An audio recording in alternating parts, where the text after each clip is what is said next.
Welcome back to OpenLine, everyone. We have with us Dr. John Weil, political science professor at MTSU. He's joining us via Zoom, talking about abortion, Roe versus Wade, and the historical side of that, and where we may go from here, should that leaked opinion become law. Let's go back to the phones. Let's go to Rose. Hello, Rose? Yes, hello. Go right ahead. Okay, my question is, number one, I don't believe in abortion because it says in the Bible it's wrong. And I don't understand why these people cannot use birth control. There's so many of them out there. Why can't they use birth control or give that child up for adoption? That child has just as much right to live as the person that wants the abortion has the right to live. It's just not right. Okay. Yeah, give them up for adoption. All right. There's some questions yeah, go ahead. What are your thoughts on the call there? Well, I mean, I guess I should first say that birth control doesn't always work. So someone could be conscientious and still find themselves in an unexpected pregnancy. One of the possible effects, some would say, I probably would be among them, say that might be positive, is there might be more children up for adoption. There do seem to be families who want children who cannot have their own. But pregnant, I guess women should tell us the difficulties of pregnancy. I shouldn't be focusing on that, but it's a 9 or 10 month commitment.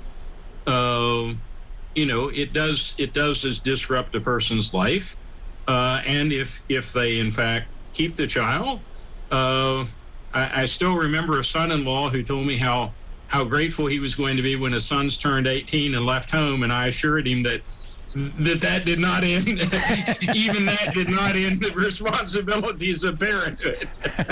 Had a very good laugh about that. Right. And so, for many women and their husbands or mates, it is a life-changing, life-altering thing to have a child. And what Blackmun tried to do in Roe versus Wade was sort of weigh the interests. Basically, he said the interests of the child were more important the more developed the child was, and particularly when the child was viable and could live on its own. But prior to that time, that the child was so integrally related to the woman that she had some rights there as well. But it's I think there are many people like Rose who have moral objections to abortion. One of the concerns that I have is that legislation doesn't always work. Sometimes there are unintended consequences, and we know that in states prior to Roe versus Wade that outlawed abortions, it didn't necessarily stop them, but it often increased maternal death and maternal ill effects and that sort of thing. So it's a matter of weighing, obviously. Wow, that's right. And all right, this was a leaked opinion. It's not law. It's just right now it's this leaked document. You said earlier you think it will become it'll probably wind up this way. But what do you think's going on behind the scenes? Do you think Justice Roberts is trying to convince one of those five, or was trying to convince one of those five to change their mind, or what do you think was going on?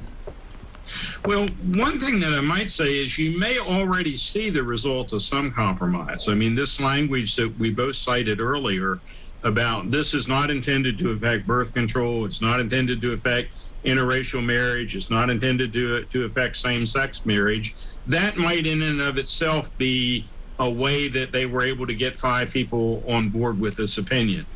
And it may be, the other thing, now, he doesn't mention him by name, Alito doesn't, but this is sort of, it really takes an axe to Justice Blackmun, who spent an entire summer, as I understand it, at Mayo Clinic trying to research Roe versus Wade. And instead of viewing that as a positive, Alito says you shouldn't have been looking at medical textbooks, you should have been looking at the Constitution And as he sees it, the Constitution doesn't say anything about it. It should have been left to the states where it already was. But then again, that does open the door. The Constitution doesn't say anything about it. There are a lot of things the Constitution doesn't say anything about. That's right. And so you're going to. That's right. That's a big thing. It is. That's a big thing for him to say. But that's where they are. Let it go back to the states. Yes. And so could now, well, go ahead. Well, I was going to say, what tomorrow, my understanding is that Congress's Democratic majority in the House is trying to adopt a law that would reinstate Roe. But one of the difficulties is that the original law that it seems to be based on was drafted at the time that it was enforcing an existing Supreme Court decision.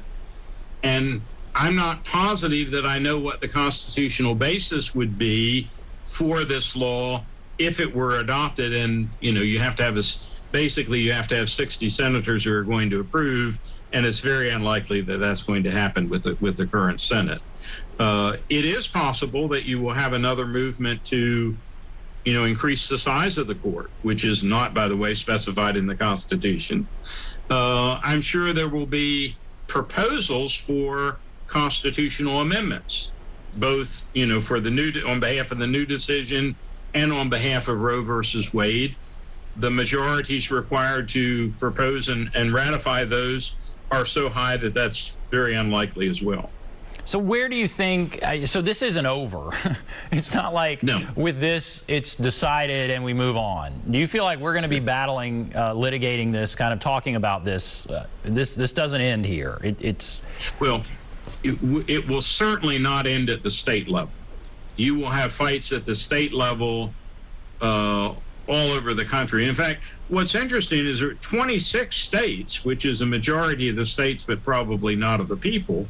26 state attorney generals actually intervened in this case, asking the court to overturn Roe versus Wade.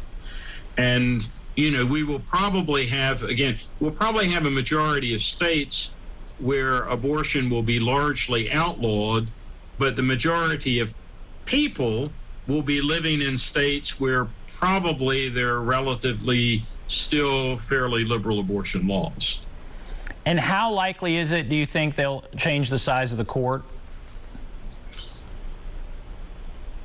I don't think it's very, there was a commission that Biden appointed shortly after becoming president, and they talked about term limits for age limits for justices. They talked about giving them 9-year or 18-year terms. They talked about increasing the size of the court, but basically seemed to urge caution. And, the last major attempt to do this was in 1937, and it was sort of a disaster for the Roosevelt administration. So I don't think it would happen, but it would certainly increase pressure for people to advocate it. Well, John Weil, thank you so much for coming on. You're welcome. Always ready to talk with you. We will take a break, come back, wrap everything up right after this.